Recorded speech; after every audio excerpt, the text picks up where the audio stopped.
Alright, so today I want to tackle my oil leak problem, hopefully once and for all. I know I've said that like 30 times, but I got a new nice valve cover kit here going on, so let me go ahead and do that. And because the engine's cold and it's still pretty cold time of the season, I'm going to do a valve stem adjustment.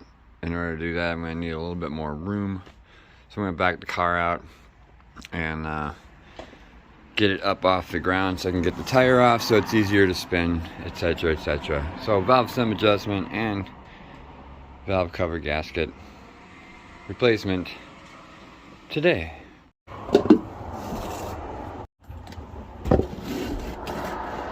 Safety first. Alright, it is up off the ground. Now it's time to remove the valve cover. This is one of the main reasons I think a lot of the oil is coming from here and going down there. That's my main thought, is it's coming out of here. I know I had problems with this gasket right here as far as it being, I think, for a Y8 or a Y7 as opposed to the Z6. That's why you don't buy rebuild kits, you buy individual parts. Build your own kit. Alright, so getting this stuff off and then yeah, coming back. Alright, taking this off, first ganders here. Not seeing a lot of stuff over there, although I do know it is dripping over there. But what really caught my eye right off the bat is all this oil right here, which is obviously where it's coming from and going into.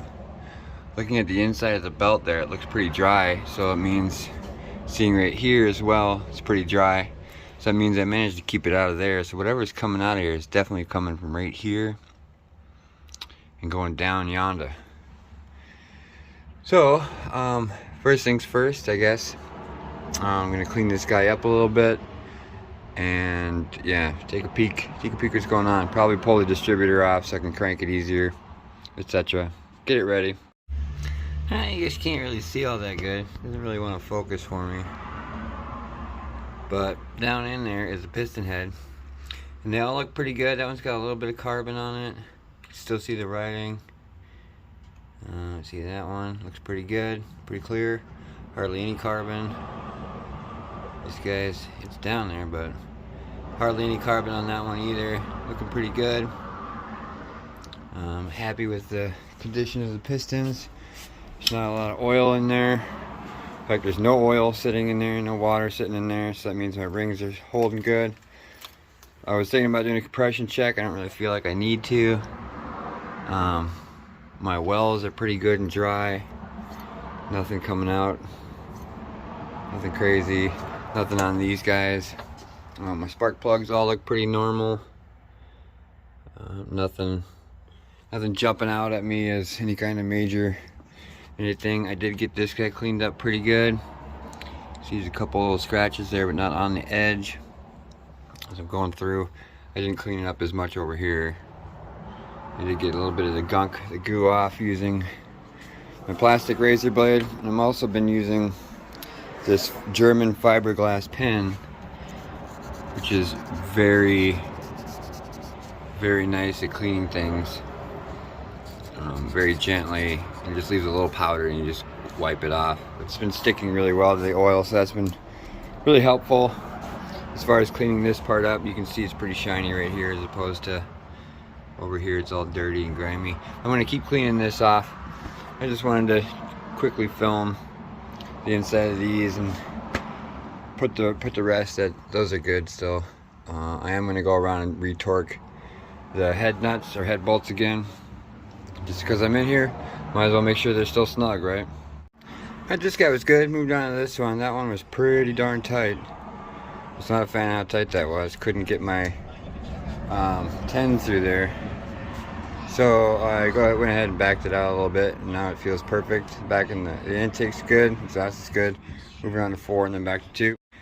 Okay, got them all back in. I'm happy with them. Everything is torqued down as far as the head bolts go. Everything is at an appreciable height.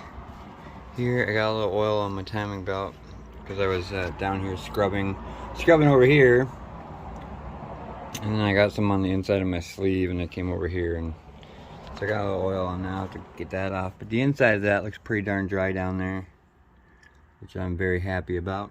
So I'm pretty 99.9% sure the majority of my oil issues are coming from right there. So I'm just gonna, I went over and you can see it's pretty good and polished right there. And over here as well with my my German sanding pen, German Euro tool. Love this thing. I have a couple different sizes of these that I use for various projects in my life, and they're awesome. So I'm going to do a little bit more right here, maybe a little bit more right here, but all in all, it looks pretty good. I think I'm going to get ready to start the new valve cover gasket.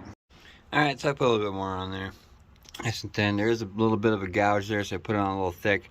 Just kind of let it go all the way over and feathered it out a little bit so that it's not just an abrupt edge. It's nice and gradual slope up. So now I'm going to go ahead and throw the gasket in there. Actually, I should probably put this on first because I always forget. Alright, so I got it back on, cleaned it up a little bit, got all 5 of my things. This one was pretty messed up, so I had to use one of the ones that came with it. And I threw one of the ones that came with it on this one, and it seems to be on there pretty good. So I'm going to go ahead and put that guy on there and get my spark plugs back in, get the distributor back on, and get ready to roll here. I still am set up in second position here, so I want to make sure I get this rotated over one more 90 degrees to get this back into top dead center on first, which is where that's set to. So doing that now.